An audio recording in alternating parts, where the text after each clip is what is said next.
Hey everybody, my name is Axel Hacks, and I just want to walk you through something. I'm an Elden Ring noob, but I just want to walk you through the Fringefolk Hero's Grave that I sort of accidentally explored myself. So what I did was I took the Stone Sword Keys keepsake, and I unlocked this imp thing, which you won't see on the video here, but it opened the fog gates, the fog archways to this poison area. So I just wanted to walk you through quickly what it is that I do, what it is that I did. What you're gonna see is like an imperfect way of doing it, but the general principle should hold.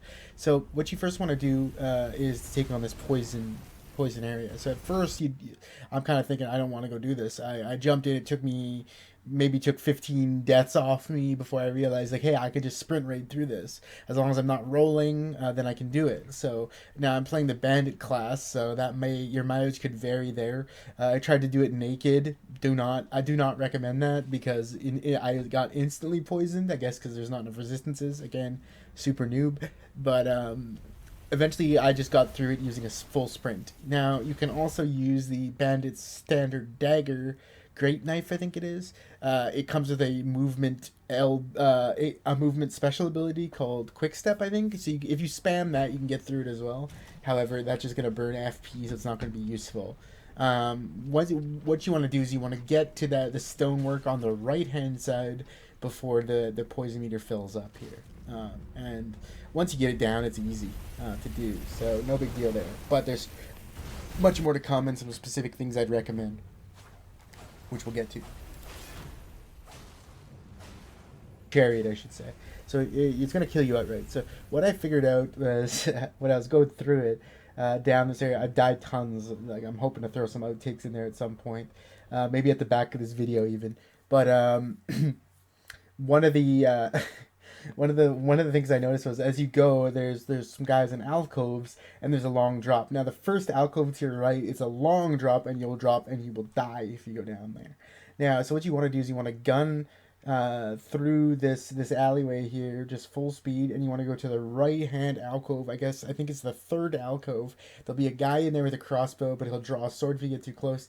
Be advised, there's a guy behind you as well. Ideally, the guy behind you will get crushed by the wheel as he comes across to attack you, but I've had it so that doesn't happen where I want it to. Now, but the goal you need to do is you need to jump down on through from this alcove to the area below. However, I really recommend you realize too that the chariot wheel thing, based on what I could see, it knows where you are and it will switch tracks to come down to the area that it can best run you over on. So what that means is before you jump, I would wait until the wheel, if at all possible, I'd wait until the wheel goes back up the line and then you jump. Again, you're not going to see me do it perfectly right here. This was a one take sort of Jake and move on kind of deal. And I did it better and worse ways than what you're seeing in front of you now. But again, the premise being get down there as the wheel goes up the old path so you have some time to get down and through. So you're going to get down and through. You're gonna run. You're gonna sprint all the way down. There's some items in this like bridge area. Watch the holes. I've fallen down, and then you want to go left and down towards the boss area, or right towards a bunch of items and a little like a kind of a warden shield guy who you can sort of kite into the wheel and get him killed as well if you do it.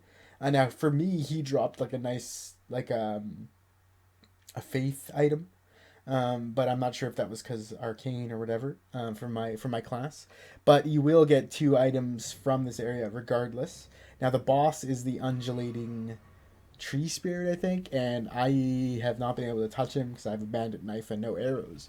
But that's how you get to him. You go to the left and down, and to the right of that the end path is a golden door, and there you go. That's kind of my way of getting through it. But the key point is jump off that ledge in the third alcove when the wheel's coming back up. It's going to give you enough time to move and make those maneuvers down towards the boss before getting crushed by the wheel, because it will come and hunt you down. So anyway, that's my ramble.